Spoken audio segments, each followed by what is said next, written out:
महाराष्ट्र शिक्षक पात्रता परीक्षा MAचे TET प्रश्नपत्रिका फुटीच्या निषेधार्थ भारताचा लोकशाहीवादी युवा महासंघ DYFIच्या वतीने गुरुवारी जिल्हाधिकारी कार्यालयासमोर आंदोलन करून जिल्हाधिकारी S कार्तिकेयन यांना निवेदन देण्यात आले। जिल्हाध्यक्ष विक्रम कलबुर्गी यांच्या नेतृत्वाखाली झालेल्या आंदोलनात राज्याचे शिक्षण मंत्री दादा भुसे यांच्या प्रतिकात्मक प्रतिमेचे फोटो फाडून निषेध व्यक्त करण्यात आला। यावेळी युवा महासंघाचे केंद्रीय समिती सदस्य ॲडव्होकेट अनिल वासम यांनी MAचे TET पेपर फुटी ही लाखो विद्यार्थी व बेरोजगार युवक युवतींच्या भविष्याशी झालेली गंभीर प्रतारणा असल्याचे सांगत या प्रकरणी नैतिक जबाबदारी स्वीकारून शिक्षण मंत्री दादा भुसे यांनी तात्काळ राजीनामा द्यावा अशी मागणी केली। निवेदनाद्वारे पेपर फुटी प्रकरणाची उच्चस्तरीय व वेळबद्ध चौकशी, दोषींवर कठोर कारवाई, विद्यार्थ्यांच्या नुकसानाची भरपाई आणि भविष्यात सुरक्षित व पारदर्शक परीक्षा व्यवस्था लागू करण्याची मागणी करण्यात आली। मान्य न झाल्यास राज्यभर तीव्र आंदोलन छेडण्याचा इशारा युवा महासंघाचे राज्य सचिव दत्ता चव्हाण यांनी दिला।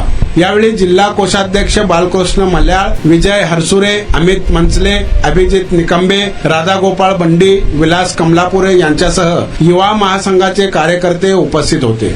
या भारत देशाचे घटनापती, भारतीय राज्यघटनेचे शिल्पकार डॉक्टर बाबासाहेब आंबेडकर यांनी आम्हाला शिका, संघटित व्हा आणि संघर्ष करा, अर्थातच या देशाला शिक्षणाचा मूलमंत्र त्यांनी दिला होता।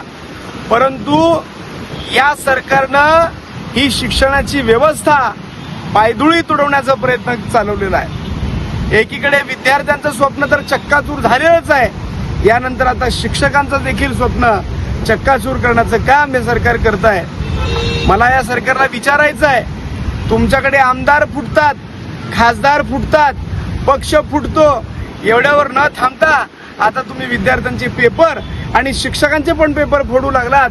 मग तुम्हाला या देशामध्ये नेमकं काय करायचं आहे? या लोकशाहीच्या राज्यामध्ये तुम्ही अक्षरशः हुकुमशाही चालवलेली आहे। म्हणूनच या सरकारचा आम्ही या ठिकाणी जळजळीत निषेध करत आहोत।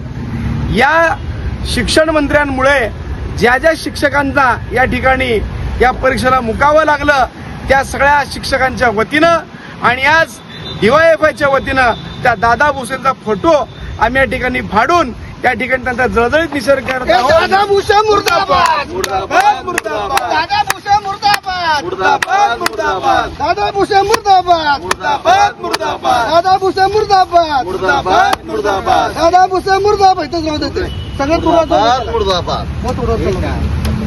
देशातल्या नीट पेपर फुटीनंतर ज्या पेपरनी डॉक्टरांचं स्वप्न होण्याचं भंग केलं, त्यानंतर महाराष्ट्रामध्ये शिक्षक पात्रता परीक्षा TET हा सुद्धा पेपर असल्या दुसऱ्या दिवशी असताना 27 तारखेला पेपर फुटतो आणि महाराष्ट्रातल्या शिक्षकांचं स्वप्न उद्ध्वस्त करण्याचं काम इथली व्यवस्था करते। त्याच्यामुळे DYFI महाराष्ट्राने आज आणि काल 1 आणि 2 तारखेला संपूर्ण महाराष्ट्रभर डॉक्टर दादा भुसे यांनी तात्काळ राजीनामा जबाबदारी घेऊन राजीनामा द्यावा मागणीसाठी सर्वत्र निवेदन देत आहेत। आज या ठिकाणी आम्ही कलेक्टर माध्यमातून मागणी केली की दादा भुसे यांनी नैतिक जबाबदारी घेऊन या TET पेपरची राजीनामा द्यावा आणि इथली शिक्षण व्यवस्था बळकट करावी अशी मागणी या ठिकाणी।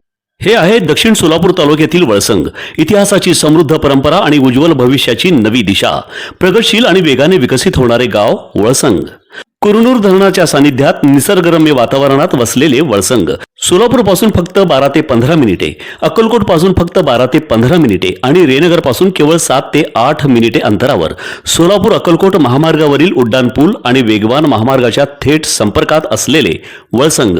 महामार्गावरून थेट वळसंगला सोलापूर अक्कलकोट गुलबर्गा महामार्ग, मोहोळ मंद्रुप वळसंग रिंग रूट, मुंबई पुणे हैदराबाद महामार्ग आणि सुरत चेन्नई ग्रीनफील्ड एक्सप्रेस अशा एकापेक्षा जास्त महामार्गाने वेढलेले गाव म्हणजे आपलं वळसंग।